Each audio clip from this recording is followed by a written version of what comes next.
Imaginez que vous ayez bâti un empire, des milliards, du pouvoir, mais que vos propres enfants ne vous aiment que pour ce que vous pouvez leur offrir. Et si, pour découvrir la vérité, vous deviez disparaître, littéralement? C'est l'histoire vraie, bouleversante, de Lucien Marshall. Ce qu'il va découvrir sur sa famille. Personne n'était prêt à l'entendre.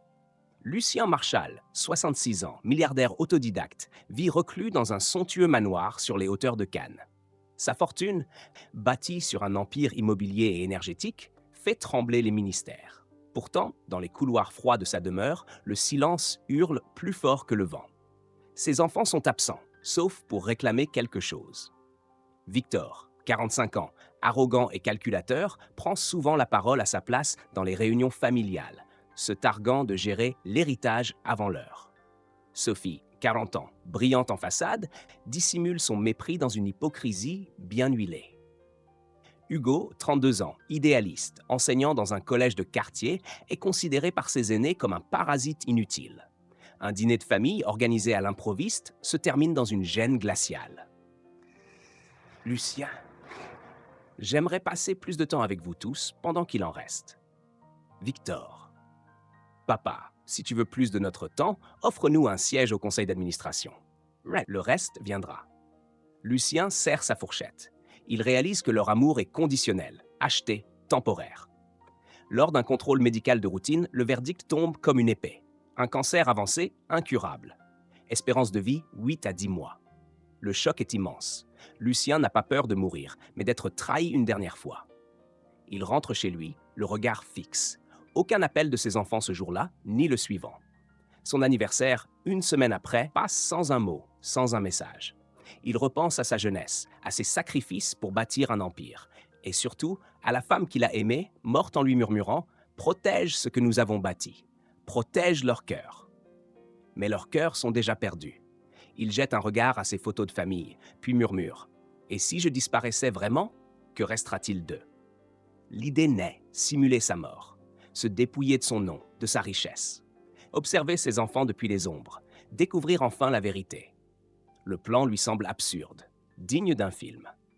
Est-ce la maladie qui parle, le délire d'un vieil homme blessé? Il passe des nuits à douter, enchaînant somnifères et insomnie. À l'aube, il descend dans la cave du manoir, là où sont conservés les objets anciens. Il ouvre une malle et tombe sur une vieille lettre de sa femme, datée de 1995. Si un jour tu perds leur regard, Lucien, n'écoute que ta voix intérieure. L'amour ne ment pas. Le silence, oui. Il lève les yeux, l'esprit assombri. Je préfère mourir en paix que vivre dans l'illusion. Il appelle Élise, sa gouvernante depuis 30 ans. Elle comprend tout en un regard. C'est elle qui l'encouragera, qui le soutiendra. Elle contactera les notaires, les médecins et fera publier un faux certificat de décès. Élise, la gouvernante, devient bien plus qu'une confidente. Elle est l'architecte du basculement. Elle connaît chaque recoin de la maison, chaque habitude des enfants. Ancienne infirmière militaire, elle sait comment simuler une mort sans éveiller les soupçons. Élise, si vous ne testez pas leur amour, vous mourrez dans l'illusion. Si vous le faites, vous souffrirez, mais vous saurez. Elle engage discrètement un médecin complice pour falsifier le certificat de décès. Les employés sont licenciés sous prétexte de restructuration. Lucien signe la disparition de son identité légale. Puis Élise lui présente sa nouvelle vie. Marc Delma, un homme sans abri ayant tout perdu. Elle lui offre un sac contenant une perruque et des vêtements usés. Un faux dossier d'identité. Une clé pour une chambre délabrée dans un foyer. Lucien la regarde. « Tu m'aides à mourir pour que je renaisse. » Le jour des funérailles arrive. Une cérémonie sobre, voulue ainsi par Élise. Lucien est là, déguisé en simple invité, caché derrière des lunettes noires et une barbe grisonnante. Il observe et souffre. Victor arrive en retard, téléphone à l'oreille. Il coupe la conversation en maugréant « C'est bon, il est mort, qu'on en finisse. » Sophie pleure devant les caméras. À l'abri, elle s'usure au notaire « Je veux la maison de Mégève, c'est le seul bien que je n'ai pas encore. » Mais Hugo, vêtu sobrement, reste à l'écart.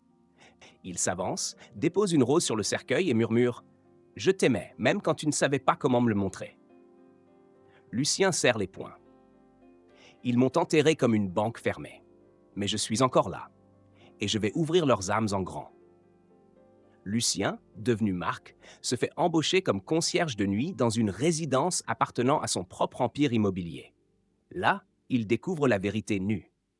Victor, qui a repris le contrôle, licencie les employés les plus anciens, remplace les artisans par des sous-traitants illégaux, vend des logements sociaux au marché noir. Sophie, de son côté, organise des soirées privées avec des investisseurs douteux, détournant des fonds de la fondation familiale pour ses projets de luxe à Dubaï. Lucien découvre aussi Clara, une jeune mère célibataire locataire, victime d'un chantage de la part d'un agent véreux sous les ordres de Victor. Touché, il commence à l'aider discrètement. Et puis, il revoit Hugo. Un jour, celui-ci vient donner un cours de soutien bénévole aux enfants de la résidence. Hugo. Peu importe d'où tu viens, ce qui compte, c'est ce que tu décides de devenir. Lucien pleure cette nuit-là. Le seul de ses enfants qui a été rejeté est celui qui mérite tout. Lucien commence à rassembler des preuves irréfutables. Il photographie des documents, enregistre des conversations, infiltre les réunions de direction en se faisant passer pour un homme de ménage muet. Il découvre que Victor a monté une société écran pour blanchir de l'argent via des projets fictifs. Sophie, elle, a vendu des œuvres d'art appartenant à la collection familiale. Lucien affronte une première menace. Un garde du corps de Victor le surprend en train de fouiller dans un bureau. « Garde, t'es qui toi ?» Le regard noir, juste un vieux qui sait trop de choses. Il s'enfuit, blessé mais motivé. Il planifie le retour du roi déchu. Lucien, sous l'identité de Marc, se rend à un gala organisé par Sophie au siège de la Fondation Marshall. Il sait que cette soirée sera le théâtre de la grande révélation. Dans la salle illuminée, les convives trinquent à la mémoire de Lucien. Victor annonce une restructuration majeure, une fusion juteuse qu'il compte orchestrer en se proclamant PDG à vie. Soudain, Marc interrompt le discours. Il retire sa perruque. Le silence tombe comme un couperet. Lucien, je ne suis pas mort, mais votre amour, lui, l'est depuis longtemps. Le choc est immédiat. Sophie s'évanouit. Victor blêmit. Lucien diffuse les vidéos des manipulations, les enregistrements.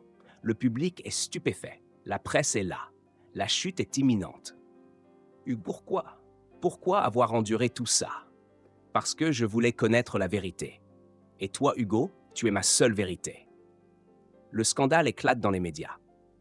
Victor est interrogé par la police pour fraude fiscale, abus de biens sociaux et manipulation financière. Sophie tente de fuir en Suisse, mais les autorités gèlent ses comptes. Lucien, affaibli physiquement, mais renforcé mentalement, reçoit le soutien du public. Le peuple admire cet homme qui a osé tout perdre pour découvrir la vérité sur sa famille. Il convoque Hugo dans une petite maison près de l'océan, loin du tumulte. « Lucien, tu n'as jamais été le préféré, mais tu es le seul à m'avoir aimé sans condition. » Hugo, j'aurais juste voulu être vu, papa. Lucien modifie son testament. Il déshérite Victor et Sophie. Il cède l'entreprise entière à Hugo, à condition qu'il transforme une partie en fondation caritative. Il lègue sa collection d'art au Musée de France. Lucien convoque une dernière conférence de presse. Il se présente avec Hugo à ses côtés. Son corps est affaibli, sa voix tremble, mais son regard brûle de lucidité. Je ne voulais pas une famille d'héritiers. Je voulais des enfants capables de porter le flambeau de nos valeurs. Aujourd'hui, j'ai trouvé ce flambeau et il porte un seul nom. Il désigne Hugo. Les flashs crépitent. Victor et Sophie tentent de réagir médiatiquement, prétendant une manipulation, mais personne ne les croit. Leur avidité est devenue publique, irréfutable. Dans ces derniers mois, Lucien quitte définitivement les affaires. Il s'installe dans une petite maison près d'un vignoble, soignée par Clara, la mère célibataire qui l'avait aidé. Chaque jour, Hugo vient lui lire les lettres de remerciement de familles aidées par la Fondation. Des enfants démunis, des sans-abri réinsérés, des artistes soutenus. Lucien retrouve une paix intérieure. Il revoit ses erreurs, mais aussi ses victoires humaines. Son dernier regard posé sur Hugo est empli de fierté. Je pars, avec la certitude que mon nom vivra mieux que moi. Il meurt en paix, main dans celle d'Hugo, au lever du soleil. Hugo organise des funérailles sobres comme son père l'avait souhaité. Aucun journaliste n'est convié. Seuls quelques proches, anciens employés et bénéficiaires de la Fondation.